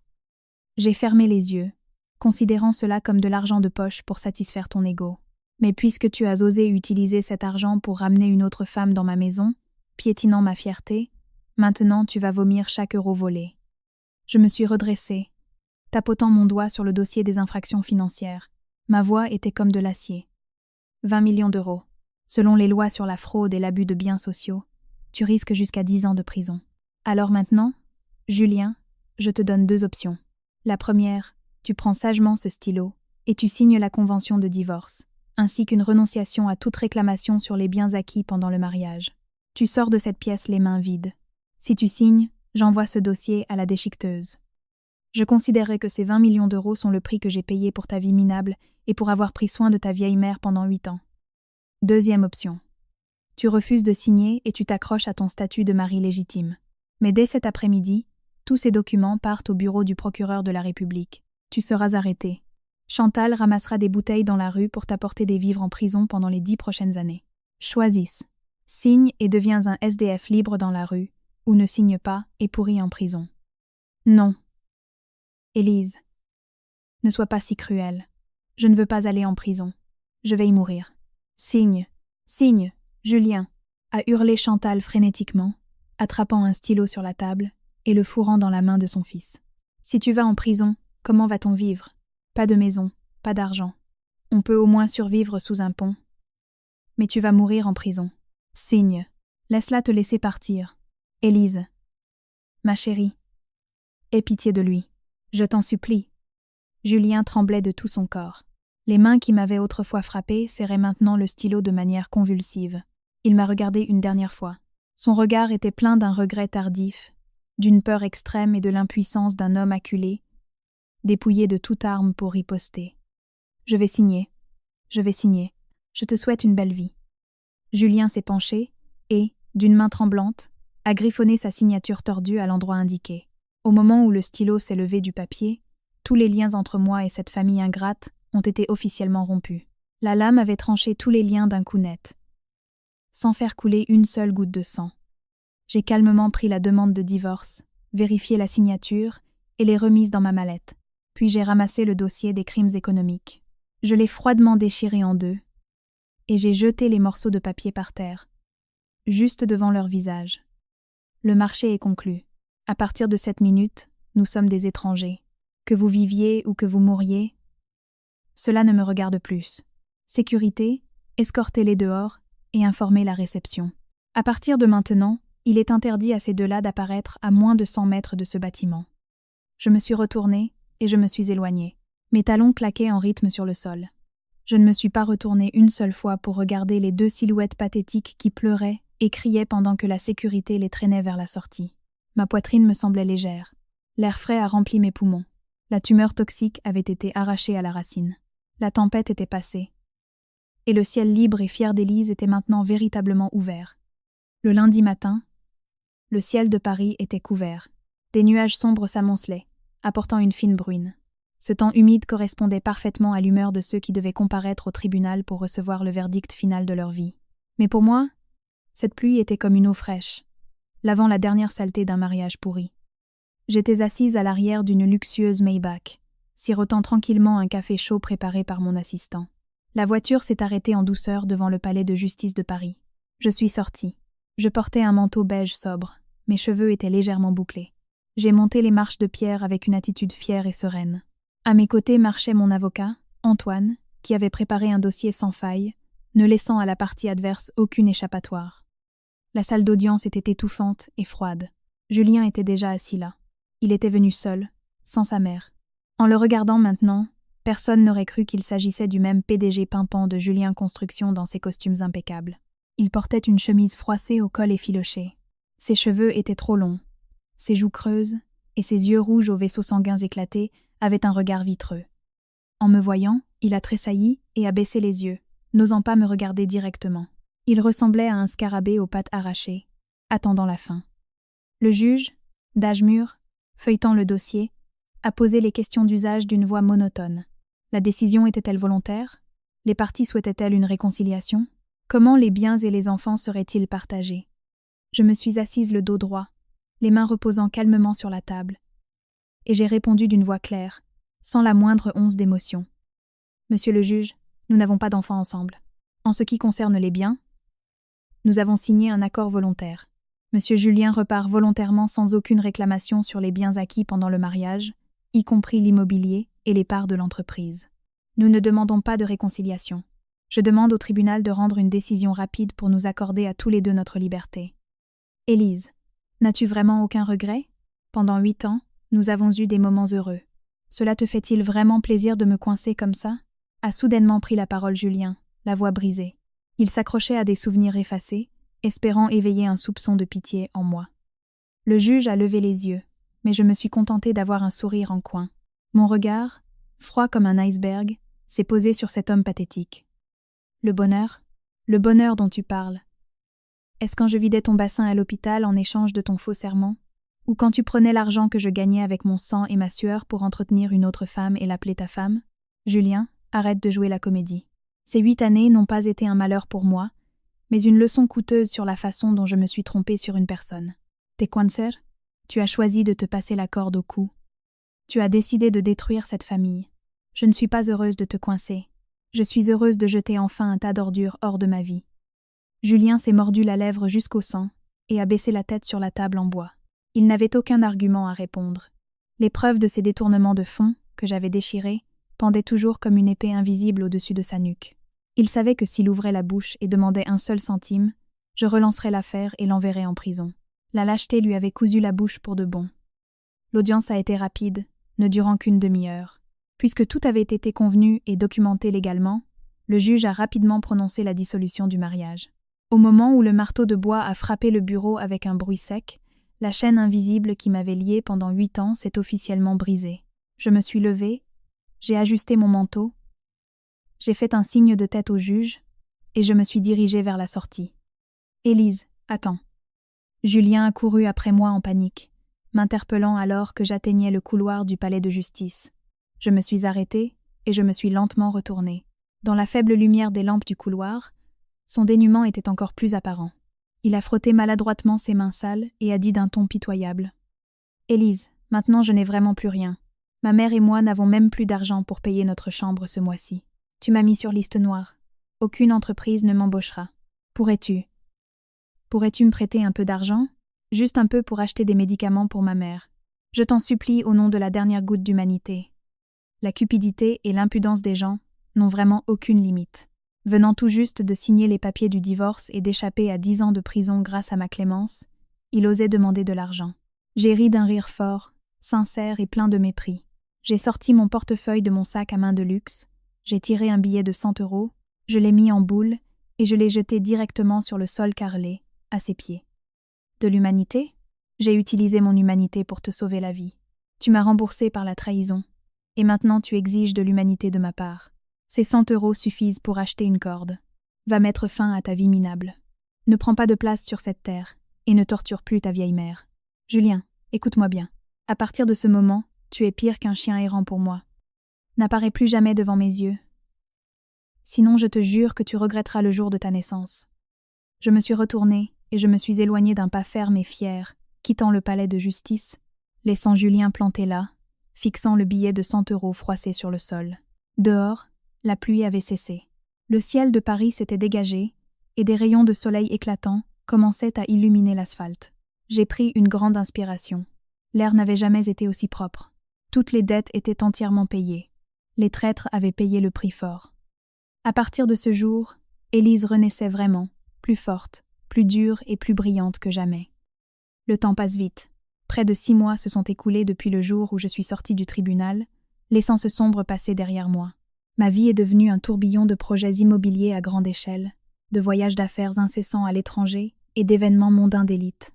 Les noms de Julien et de Chantal ont été complètement effacés de ma mémoire. C'était comme jeter un sac poubelle sans jamais se demander comment il se décomposait dans une décharge.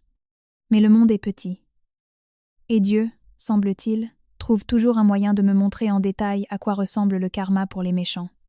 Ce jour-là, j'ai conduit personnellement jusqu'à un quartier défavorisé d'Aubervilliers pour inspecter le site d'un nouveau projet de logements sociaux qu'Apex Investissement prévoyait de développer.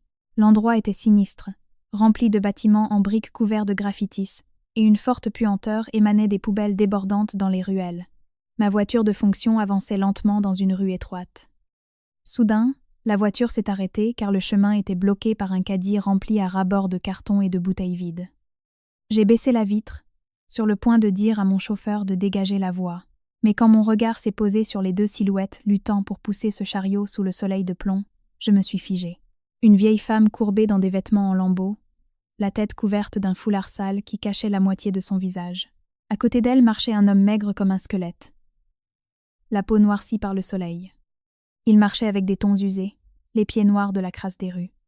Peu importe à quel point leur corps était défiguré et émacié, je les ai reconnus instantanément. C'étaient Chantal et Julien. Ceux-là même qui m'avaient autrefois arrogamment barré la route au portail, exigeant que je sorte de la maison. « Pousse plus fort, sale parasite. T'es même pas foutu de pousser un chariot de poubelle. Pourquoi es-tu encore en vie ?» Accroassée Chantal. « J'ai tellement faim. Je vois des étoiles. Si on ne rend pas ces cartons d'ici ce soir, on bouffera de la terre ce soir.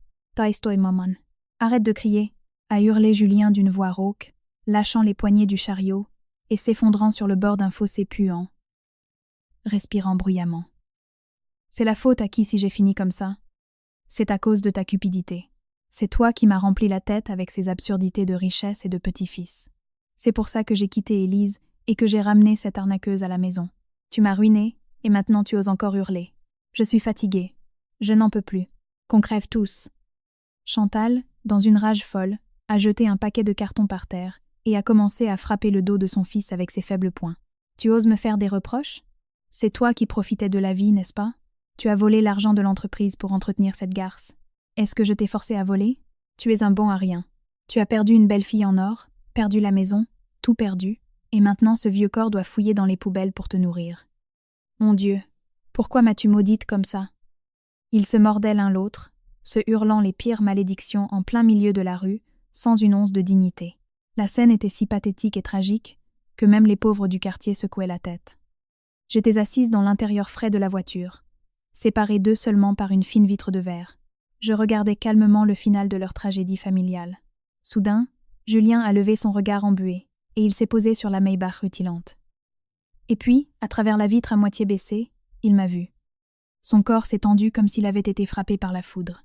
Ses yeux se sont écarquillés d'horreur. La honte, le choc et le regret ont traversé son visage hagard. Il a levé inconsciemment une main sale pour couvrir son visage et s'est détourné, essayant de se recroqueviller pour devenir aussi petit que possible et se cacher de mon regard. Chantal, remarquant le comportement étrange de son fils, a également tourné la tête, me reconnaissant comme la personne assise dans la voiture de luxe. Elle s'est figée sur place. « Élise, Élise !» Elle a fait quelques pas tremblants en avant, comme si elle voulait tendre la main et demander l'aumône à la belle fille qu'elle avait autrefois piétinée. Mais je ne lui en ai pas laissé l'occasion. Pour moi, ce n'étaient plus des personnes. Ce n'étaient que les fantômes d'un passé crasseux que j'avais balayé hors de ma vie. J'ai froidement appuyé sur le bouton, remontant la vitre, séparant complètement mon propre monde royal de la puanteur et de la pauvreté extérieure. Trouvons un détour. Je ne veux pas que les pneus se salissent avec ces ordures. La voiture a reculé en douceur et a tourné dans une autre direction, laissant derrière elle deux silhouettes effondrées sur le sol sale, gémissant dans un désespoir absolu. Le karma n'est pas une force surnaturelle qui frappe depuis les cieux. Le karma est le résultat d'une vie pleine de cruauté, de cupidité et de mensonges. Par leur propre avidité, ils s'étaient privés d'un morceau de pain et s'étaient jetés au plus bas de la société. Sans pouvoir, sans argent, sans une seule personne sur qui s'appuyer, le reste de leur vie ne consisterait qu'en des jours remplis de tourments et de haine mutuelle dans ces taudis puants. C'était le prix le plus juste, le plus élevé qu'ils devaient payer pour avoir osé croiser le chemin d'une femme qui leur avait autrefois tout donné. Une année s'est écoulée depuis ce jour d'orage dans ma vie. Le printemps est arrivé à Paris, illuminant la ville d'un soleil éclatant. Je me tenais sur le balcon de mon luxueux appartement-terrasse, qui offrait une vue sur toute la splendeur de la capitale. Je tenais à la main un verre de vin rouge rubis, savourant tranquillement le goût de la liberté. Ma vie était maintenant comme un tableau parfait que j'avais peint moi-même. Apex Investissement s'agrandissait, acquérant de nouveaux projets immobiliers prestigieux. À 35 ans, j'étais au sommet de ma beauté et de ma carrière, menant une vie vibrante, indépendante et fière dont n'importe quelle femme pourrait rêver. Mais le plus grand sentiment de satisfaction ne venait ni de l'argent ni du pouvoir, mais de la guérison profonde et complète de mon âme. Il y a 3 mois, j'ai finalisé l'adoption d'une petite fille d'un orphelinat. Elle s'appelle Léa. Elle a des yeux clairs et un sourire qui brille comme le soleil du matin. L'arrivée de Léa a complètement comblé le vide douloureux laissé par la perte de mon enfant il y a de nombreuses années. Le son du rire d'un enfant résonnant dans l'immense maison le soir a rendu mon cœur, autrefois glacé et endurci, étonnamment doux et chaleureux. Je n'ai pas besoin d'un homme pour appeler cela une famille. J'ai créé une famille moi-même, à partir d'un amour pur et d'une protection absolue. Ce soir-là, une pluie printanière est soudainement tombée sur Paris. Assise en silence sur le balcon balayé par les vents, me réchauffant les mains sur une tasse de thé à la camomille, je regardais le flot des voitures en bas. J'avais depuis longtemps cessé de regarder le passé avec des yeux pleins de ressentiment ou de haine. Au lieu de cela, mon âme était enveloppée d'un sentiment de légèreté extraordinaire et d'une paix profonde. On dit que la meilleure réponse à un ennemi est la vengeance. Mais après avoir traversé des hauts et des bas, après avoir goûté à l'amertume et à la douceur de la vie, j'ai compris que la plus haute forme de châtiment est la capacité de lâcher prise. J'ai lâché prise sur le passé, non pas parce que j'ai pardonné à ceux qui ont impitoyablement piétiné ma jeunesse dans les années de misère. Je l'ai laissé partir pour me libérer moi-même, pour secouer les cendres d'une relation pourrie et récupérer un espace propre et lumineux dans mon âme, pour que de nouvelles pousses de paix puissent grandir. Le passé était un couteau aiguisé qui a coupé mon cœur. Mais maintenant, ce n'est plus qu'une cicatrice pâle, la preuve que j'ai traversé une douleur insupportable. Mais j'ai survécu, j'ai guéri, et je me suis relevée fièrement. La fille que j'étais autrefois n'était qu'une femme idiote au cœur tendre, avec une foi aveugle dans ce qu'on appelle la fidélité conjugale. Cette fille avait serré les dents, malgré la douleur, s'échinant à la tâche pour gagner chaque centime, avait vendu son dernier lopin de terre pour arracher l'homme qu'elle aimait des griffes de la mort. Cette fille avait pleuré toutes les larmes de son corps sur les escaliers de l'hôpital, après avoir perdu son premier enfant, puis avait ravalé ses larmes, donnant toute sa jeunesse pour créer une brillante façade de PDG pour son mari. À l'époque, je croyais qu'il était mon ciel, que ma vie était liée à cette famille, et la récompense pour ce sacrifice de soi fut une tente de mariage blanche devant les portes de ma maison, le mot caustique, stérile, et la trahison éhontée de personnes ingrates. Mais c'est à ce moment précis, alors que je me tenais silencieusement devant cette tente impitoyable, acculée par la trahison, que la pluie de vérité a finalement lavé ma naïveté. Elle a forgé en moi une femme de fer, une présidente calme, portant la puissance d'une tempête cachée. Le chemin qui m'a menée d'épouse rejetée et chassée de sa propre maison à femme, capable de détruire les traîtres et de les jeter à la rue, n'a pas été un miracle tombé du ciel. C'est un chemin pavé de sang, de nuits blanches, de lèvres mordues pour ne pas crier, de patience et de forces accumulées en vue d'un coup d'épée décisif. Les épreuves ne nous sont pas données pour nous détruire. Elles sont là pour tester à quel point la force d'une personne peut être grande. C'est précisément à cause de la cruauté de Julien et Chantal que l'Élise résiliente, libre et brillante que je suis aujourd'hui a vu le jour. Dans l'histoire douloureuse de ma propre vie, une blessure s'est cicatrisée jusqu'à se transformer en perle. Je veux transmettre à toutes celles qui m'écoutent, en particulier aux femmes, une profonde leçon de survie et de maîtrise de leur propre destin. Nous, les femmes, avons naturellement le cœur tendre, l'instinct de prendre soin, et le désir de nous appuyer sur une forte épaule masculine. Mais s'il vous plaît, n'investissez jamais toute votre vie, votre bonheur et votre destin entre les mains d'un homme ou de quiconque d'autre que vous-même. Le mariage est comme un train. Les gens peuvent acheter un billet pour voyager avec vous, jurant un amour éternel jusqu'au bout de la ligne, mais ils peuvent aussi descendre à mi-chemin, trouvant une gare plus brillante. Et quand ils partent, si vous ne savez pas comment conduire ce train, il s'écrasera dans un ravin. Ne croyez jamais aux mots doux comme « reste à la maison, je prendrai soin de toi » ou « sacrifie-toi simplement pour moi et je te serai reconnaissant pour le reste de ma vie ». Aucun sacrifice aveugle n'est récompensé par un amour éternel si vous y perdez votre propre valeur. Parce que quand la tempête arrive, il est fort possible que celui qui a juré un amour éternel soit celui qui amène cette tempête dans votre vie. L'arme la plus tranchante d'une femme, ce ne sont pas ses larmes pour retenir un homme, Ce n'est pas une beauté éblouissante pour l'attacher, et ce ne sont pas les crises d'hystérie en public pour récupérer ce qui a déjà été souillé. Votre arme absolue, c'est l'intelligence, la dignité, et par-dessus tout, l'indépendance financière. L'argent ne peut pas acheter le vrai bonheur, mais l'argent gagné avec cesse, offrant votre sang et votre intelligence vous achètera le respect de vous-même, le droit d'édicter les règles du jeu et une sécurité absolue face à n'importe quel désastre. Quand vous avez de l'argent et du caractère, et que quelqu'un vous poignarde dans le dos, vous ne tomberez pas à genoux en pleurant et en attendant un sauveur. Vous serez capable de monter dans votre propre voiture, de payer vos propres frais médicaux pour soigner la blessure, puis de mettre votre plus belle robe et de continuer d'avancer la tête haute. Quand vous tenez le pouvoir entre vos mains, aucune force, qu'il s'agisse d'une belle famille avide ou de personnes ingrates, ne peut vous piétiner. Je veux que vous compreniez, la plus grande preuve d'humanité dans cette vie n'est pas de devenir un méchant pour punir le mal. Être bon ne veut pas dire laisser les autres abuser de vous. Être bon, c'est avoir le cœur d'un ange, mais utiliser les méthodes d'un démon pour se protéger. Si quelqu'un vous fait du tort, vous n'avez pas besoin de vous salir les mains en vous vengeant de façon vile.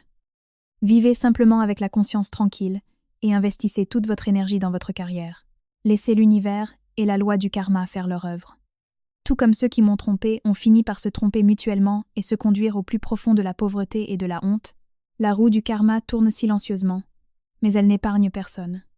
Notre travail n'est pas de nous asseoir et d'attendre leur châtiment. Notre travail est de nous faire fleurir. La vengeance la plus douce, la plus éblouissante et la plus impitoyable contre ceux qui vous ont tourné le dos consiste à vivre une vie si réussie et si heureuse que cette personne n'aura plus jamais le droit de se tenir au même niveau que vous. Laissez-les vous regarder de bas en haut depuis la boue profonde, enlaçant leurs regrets et leurs remords tardifs pour le reste de leurs jours. La vie est une série de choix.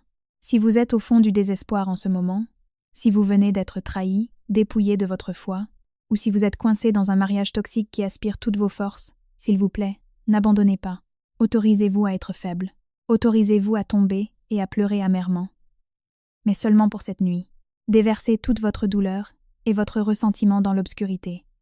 Mais demain matin, quand le soleil se lèvera, vous devrez essuyer vos larmes, mettre un rouge à lèvres éclatant, chausser vos fiers talons et sortir à la rencontre du monde. N'attendez pas de chevalier en armure étincelante. Devenez vous-même un guerrier. Votre vie n'appartient qu'à vous. Ne laissez personne vous prendre votre couronne. Aujourd'hui, en serrant dans mes bras ma petite fille Léa et en écoutant son joyeux maman, je sais que j'ai véritablement atteint le rivage du bonheur. Une vraie famille ne nécessite pas nécessairement la présence d'un homme, surtout si cet homme ne vous apporte pas de respect. Une famille se construit à partir d'un amour pur et de la paix que nous créons de nos propres mains. Il n'y a plus de place pour la rancune dans ma vie. Seule reste la lumière, la liberté et l'amour inconditionnel. Chers auditeurs, alors que vous êtes assis en silence et que vous écoutez cette confession venue du fond de mon âme, y a-t-il eu un moment où vous vous y êtes reconnu? Y a-t-il eu un moment où une douleur cachée et un ressentiment inexprimé vous ont submergé? Si mon histoire et mon voyage des ténèbres vers la lumière ont touché un coin de votre cœur, ou vous ont donné ne serait-ce qu'un peu de motivation pour briser les chaînes de la douleur et avancer, n'hésitez pas à laisser un commentaire et à le partager avec moi. Laissez cet endroit être un refuge sûr où vous pouvez vous décharger de votre fardeau. Qui sait, peut-être que votre histoire deviendra une source d'inspiration et une bouée de sauvetage pour l'âme de quelqu'un d'autre qui se noie. Et si vous avez trouvé un sens à cette histoire, merci de mettre un j'aime pour transmettre cette force à beaucoup d'autres femmes. N'oubliez pas de vous abonner à cet espace pour que nous puissions nous retrouver et réchauffer nos âmes avec d'autres histoires de vie profonde à l'avenir.